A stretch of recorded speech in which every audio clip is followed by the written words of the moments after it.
తెలంగాణ జాగృతిని ముందుగా పల్లెపల్లెకు తీసుకుపోయి తర్వాత రాజకీయ పార్టీగా ప్రకటించాలన్న ఆలోచనలో కవిత ఉన్నారు. అయితే ఇప్పుడు ఆమె కేసీఆర్ ఫోటోను ఉపయోగించుకోవాలా వద్దా అనే డైలమాలో ఉన్నారు.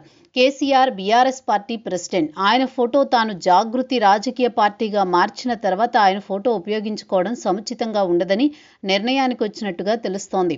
అందుకే తన పార్టీకి ప్రొఫెసర్ జయశంకర్ను ఆదర్శంగా తీసుకోవాలని నిర్ణయించారు.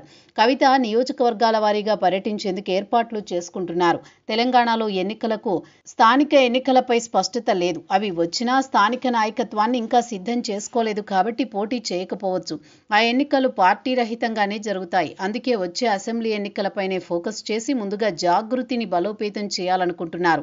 పర్యటనలతో ఎక్కడికక్కడ స్థానిక నాయకత్వానికి బాధ్యతలిచ్చి క్యాడర్ను సిద్ధం చేసుకునే ఆలోచనలో ఉన్నారు.